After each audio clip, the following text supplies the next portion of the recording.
Hi, and welcome to Thoughtful Little Time Bombs. Briefly put, Thoughtful Little Time Bombs is about those ideas that go off unexpectedly when you're looking for a solution or a way forward or a means of just transforming your life, and something you heard ages ago or something somebody has said just clicks. And I've been accused of doing that too frequently. Somebody called me an idiot, so I'm on to half of that anyway. So when the grand wibbly wobbly wants to speak to you, it does so in indirect ways, and you don't realise it till it's about 2 o'clock on a Sunday morning, Monday morning, before going to work, and then bang, and you get a sudden realisation. And that's what this is about, this programme is about, this video is about. It's about hopefully leaving you with thoughts that you may not have picked up consciously now, but your unconscious has. The silent warrior has picked it up and is saving it up for when you want it. So without further ado, let's just get on with it. We'll talk about these matters further. Okay. Hi, welcome to Thoughtful Little Time Bombs. I've got my notes, I've got my coffee. Drinking a bit too much coffee at the moment. It's little projects coming together and need to be pushed forward in specific ways, so I'm focusing my time on doing that, and it goes along with the theme of the mechanism within the theme of this week and every week, which is how do you progress. The question I got here is, I wrote it just earlier, it says, how much of your life do you want to leave unlived? At the end of our days, I want to have a list of things I've achieved and be proud of them, rather than have a list of things I haven't done and regret. It's that simple. So it's about moving forward towards achieving something of your dreams. You won't achieve them all, and as I've said before, the older you are, the less time you have ahead for achieving them, so it's time to get a move on. And the Stoic philosophers have said there's plenty of time to do things in your life, as long as you don't waste time. And of course, the greatest waste of time is procrastination. It's that gap between intention and action, that gap between deciding to do something and doing it. One thing I've learned over the years is that habits are useful. Good habits are useful, bad habits are not useful. I have a sequence of things I do every single day. Okay, there's a variation. One day I run, one day I walk, but both times I'll be listening to French, and I'll be engaging with nature. I'm outside getting the vitamin D, and it's good for my mental health.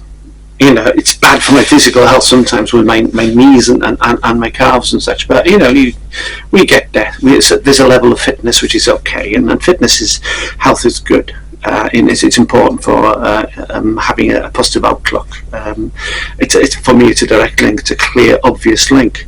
So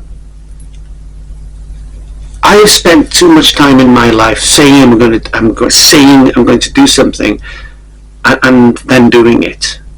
Sometimes months, sometimes even longer. I think I'm now beginning to move towards things I wanted to do 40 years ago. It's a long time. I get up in the morning, have a cup of tea, I'm like a zombie first thing in the morning. It takes me about 20 minutes, 25 minutes before I realise if it's light or dark. A cat has been fed unconsciously at that time. He gets up at 5:30 at the moment. I let him out and I go back to bed. I then will go out and I'll walk to start off with a flask of coffee, and I will just wake up, and then either I will carry on walking or I will start running. And as I say, I run 8 kilometres, 5.5, it was 9 kilometres possibly, or just under half, 5.5 miles. Something I do daily. Then I come in, I have breakfast, I have a bath, and then I start work. While the kettle's boiling, I switch on computer 1, computer 2, printer in the other room, it's a computer there, it's a computer there. What I'm doing, I'm saving time later, because I will not have to sit there and wait for the other computer to start up. I can get working directly, immediately. And one thing that develops throughout the day is a time compulsion. I know I have to do these things, and I have a sequence of work now which goes throughout the day, and it has to be something special, awkward, to stop me pursuing that. And I'm lucky my friends understand that I need isolation, or I prefer solitude. So I don't live in the pockets of my friends, they don't live in my pocket, but when we need each other, we're there.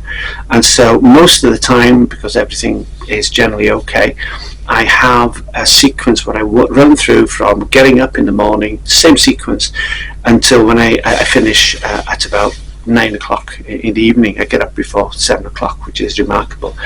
Previous employers would be shocked. But I'm not working on their ambition now, I'm working on my ambition, and that's the difference. So I have got habits running, habits getting up, habits going to bed, habits having a rest, habits sitting down even when I'm bored, I can't find a way forward on a project, I will force something through, I will move tangentially towards an objective I have for that day, and then I will move to the other computer, I will do something similar there. So instead of spending hours working, I will spend 15 minutes, I'll force something else that moves in a general direction, I'll then go to the other computer and do something else. But there again, in 15 minutes, I will move towards, in a general direction, towards what I want to achieve for that day, or the objective for the week, whatever it might be. And it reminds me a bit of pain management. Somebody told me years ago that if they had a lower back injury, an accident many years ago in a car, they can only sit down then, many years ago. I'm sure things had improved now. He could only sit down for 20 minutes before the pain got to him. And then when he stood up, he could only stand up for 15 minutes. This is where the pain at its very worst. So what he did was he got a stopwatch. If he knew he was going to be in pain within 20 minutes, he'd get up in 18 and he'd stand. And then he knew that if he was in pain, he would be in pain in 15 minutes, sorry. Then he would sit down before that 15 minutes was up. So he'd be up and down, but he'd be avoiding the major part of pain. Pain tells you something's wrong. Once you know what's wrong, you don't need the pain. So I hope he was also taking painkillers. So that's how I deal with when I'm not able to do anything. I just can't get going. I force myself because I have a contingency. And I build up a time compulsion throughout the day if I'm not doing something that is a tension. And the tension is, it's a bit of a struggle between me and the conscious mind, which is saying, stay as you are. You don't need to do anything. You're safe, you got shelter, you're warm, you got a bit of money in your pocket. You're okay, you don't need to work. Just breathe and look after the kids and stay close to the campfire. We'll sing Bing Bong Bay or whatever. But there's tension because I have that bit of my life unlived. I want to work towards achieving. So it is through setting objectives towards achieving a dream, which is an idea. One is qualitative, the other one is quantitative. Quantitative, I have to do this, I have to do that, I have to do that. Aiming for something qualitative, which is realizing the dream. And I've also said before that we shouldn't really tell other people what our dreams are. Okay, we shouldn't really tell them, but I've told you one of mine, and I think it's sort of one of these daft enough to be. I like that. It is, I want to stand, when I stand up here, I look at my feet and I wonder what's on the other side of the world. So I want to go to the other side of the world and stand there and look at my feet and say, I know what the other side of the world looks like. And then when I come back up here, I can look at my feet and say, I know what the other side of the world looks like. I don't think that's superior to any bucket list. I hate bucket lists. Bucket lists are daft and wasteful. I wonder how many people are injured or die because of their bucket lists, like parachuting or bungee jumping and such. I think it's bad. If you're going to do something that leaves something of value in the world, because within a generation we've forgotten. Even giants, richest man in the world, Elon Musk, will become a caricature of himself a generation after he's gone. There may be a phrase which contains his name, that's or name of an engine, something along those lines. But he is complexity, a very complex character. His complexity will be forgotten, and he will be down to a single line. So all we leave behind is our words. That's all we do. So these are my words. This is this will give me joy if anything I say. And as I said, Kahlil Gibran said, half of what I say is rubbish. Did say that, I'm paraphrasing badly. He said, let's say half of it's rubbish, but I say it to attract your attention to listen to the other half. Now, I'm not Kahlil Gibran. I'm not good looking, and I haven't got long wavy hair. But my hope is that you listen to the 99%. That might be rubbish, but the 1% may have value for you. It's the one that wakes you up at 2 o'clock in the morning and says, yeah, got to do something about it. Got to do something about that. That is a dream. That is something I had when I was 15 years of age, and it is still viable. I've got to go and do it. I've got to find out how to do it, etc., etc. And then you've got to overcome the need to be brave. Achieve the need to be brave. That's it. That's what I'm trying to say. So I do things every single day, and there's an intention to action. I try not to waste time. There's a lot of time wasted in our life, and I spoke last time about dead time. I am becoming more refined in how I target things I want to do. So I've got good habits. That's it. I've developed good habits, and I do them in sequence, because if I don't do them in that sequence, something's missing, and it creates tension. And to make that tension go away, I resolve it by having that habit in place, and I do the next one, I never do too many in a day, but they are hard work, and I realise that I'm not smart enough to attract epiphanies. Okay, epiphanies don't come to people like me. People like me have to work hard, and I'm aware of that. So rather than wait for something special to happen, it won't. I have to engage in hard work. I have to push towards what I want, and discover what I want by the accident of hard work. I find the more time I'm able to spend on a task, if it's a creative task or it's a problem solving task, the longer I can spend time on it alone, flowing, then I will come up with a very creative response, and I will come up with a very good solution. My mind works like that. But I have to flow, and I have to create that solitude for myself to focus entirely on that problem. So my addictions are limited.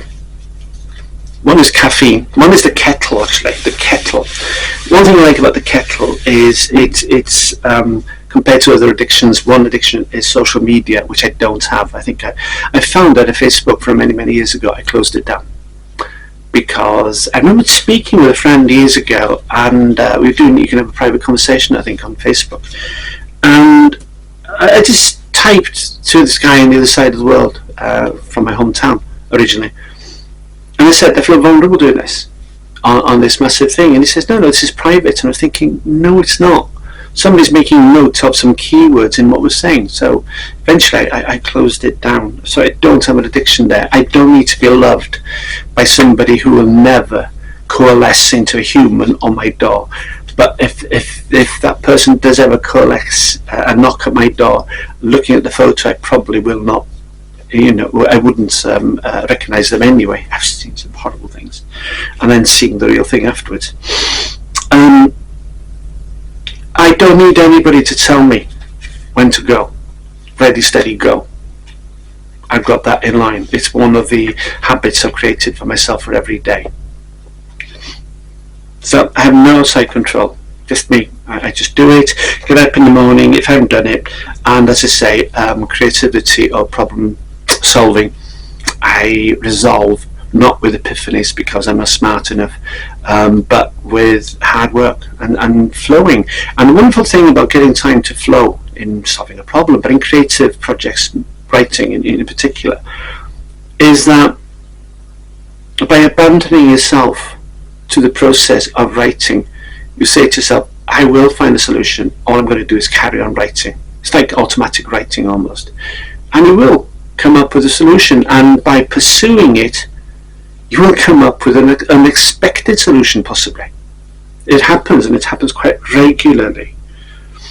And the interesting thing is when you are flowing in trying to solve a problem, whether it's an actual problem, it's a physical problem in your house, or something that needs to be resolved for another person, or being creative, is that if you're flowing, it's the best thing. It's the closest thing to meditation, because one thing you realize is time has passed and you haven't had no sense of time passing, because you've been lost in the idea, and the idea has carried you along. And as I say, creatively, it pays to pursue. I can't come up with a solution. How am I going to finish this story? How am I going to do whatever I want with this character? You have to keep on writing, and it will always make itself apparent if you apply hard work to it. So epiphanies bypass me because I think they look for smart people who can articulate on them. I'm not. So I have to resort to hard work. Oh yeah, and do some. Before I take a break during the day. I try to do something. I try to take a giant step, as what I'm talking about. I'm talking about micro-incremental development here. I try to do something. Okay? So when I'm going to have my cup of tea, hot chocolate, tea, whatever, coffee, I feel I've done something to deserve it. Okay? So it's carrot and stick. Ooh. Sorry about that. A big van arrived, and as I said, live in a pretty isolated place, so I think it's probably for a neighbour. It wasn't for here anyway. I thought initially that the cat had been on Amazon again, ordering, Anyway, so sip of coffee. Yeah. So I exercise. I eat well, by accident nonetheless, and I have habits which one after the other during the day, because I have momentum throughout the day driven by this time compulsion, and I've turned it into a life and death matter. It's, for me, achieving my dreams is a life and death. Okay, it's life and death because it means that in the life that's left to me, I want to achieve these things, to be proud of them on my last hours, during my last hours. That's death. That's the death bit. So it is life and death for me. However little life I have left on, I want to do things to make me happy, to make others happy, people I care for, and people who might be listening and who might get some value out of my words. Words are all we leave. That's all remains. As I said, Elon Musk, there'll be a caricature of him afterwards. It'll be two-dimensional, it'll be black and white, and all the complexity will be lost. So I don't expect to be remembered at all, and it doesn't bother me. It would be nice if my words last another generation. That's it. In the same way as if I'm trying to fix something, even though I never saw my father fix this particular thing, I think, how would he do it? So my father lives a generation on me, and I may well pass it on to somebody else. And forget the expectations of others. Fail in private, that's great, because if you're living to other people's expectations and they're where you are failing, they will remind you. So keep away from nasty people. Nasty people don't deserve you. You're a genius, you're a giant, you're beautiful, you're handsome, you're lovely. They don't deserve you. So stick to your own expectations and have them steady. And any growth you make, let it be micro-incremental. If you're as limited as me, then I'm never going to make giant steps. But one thing I can do through hard work is accumulate lots of small victories. Lots of small victories. No epiphanies, just small victories, micro incremental growth. Maybe 1% improvement, not every day, but over a week, a couple of percent improvement. I'm thinking about learning the learning of a language. If I'm 1%, they say 1% a day, learn vocabulary and such. I haven't got time to do that, so I'm settling for about 1 or 2% improvement a week. That's fine. That's great, because I'm now able to conduct conversations without making the tutor cry too much. There we go. I told you, life and death. It is life and death. You're going to die in what's remaining of your life. Oh God, it's the band going. Yay! Yay! It's gone. Yeah. My routine has kettle going on every 30 minutes as well. Okay, it has kettle going on every 30 minutes. And because at the moment I'm drinking too much caffeine, I bought a carton of hot chocolate material powder the other day. So I will be drinking that. So it's tea, coffee, and a hot chocolate. Hopefully it has no caffeine in it. I hope. I don't know. And also we'll go for a walk about middle of the afternoon with an apple and a banana. Eating the banana first, eating the apple secondly. And I don't suffer from OCD. I think I'm not intense enough to suffer OCD. I just do things. That's it. So I do things in sequence, and I get tension if I haven't done them, but I don't feel traumatized. I just feel I've let myself down. Okay, so there's that one. Well, yeah, I've told you before, I daren't listen to music because I follow the tune. I daren't listen to anything in the background. I daren't listen to anything by the Beach Boys because I love the harmonies of the Beach Boys, and I'll just follow some voices all the way through. So what I'm doing, I'm listening to LV426. It's desolation, it's wind, it's storm, and it has no pattern to it, but it fills the void in the background that I can ignore. But there is occasionally there's a void, an emptiness. It's a sound emptiness. So I have LV46, the sound of desolation, and it helps. Though I tell you, it does make me feel a bit cold every now and then. Yeah, so the grand wibbly wobbly, what speaks through me, has faith in you. I have faith in you, the silent warrior inside your unconscious. He, she has faith in you as well. All the skills you need, you more or less have. Those skills you don't yet have, well, just look around you. You are in a crystal bucket where everything you need to know is probably available. So, time's a currency. You have to be wary of how you use it. Don't waste time. Don't procrastinate. The thing you want is probably on the other side of something you've never done. Know that you have to move towards it, and it will take a bit of effort. But you have a strength of character to do it, and it strengthens character in pursuing things that are difficult to get hold of. But I'm telling you, everything you need. The Grand Wibbly Wobbly is telling me to tell you that you have everything you need, and you know that you're in the unconscious, the silent warrior has been saying it for a long time. Don't let it be 40 years before you actually get a bloody move on. So there we are. It's a simple subject, just using up time properly. So instead of sitting there waiting 40 years to actually go from intention to action, just do it quicker. If you can get it down to seconds, and if you can get it into a daily routine, so it's not a psychological condition. Oh, I must. You've got a load of habits, and you just do one after the other, and you've become efficient. I wish you well. I hope you have a good week. We'll have speaks again. If you want to get in contact, just comment below, and I wish you enormous happiness, you and everybody who is important to you. And till next time.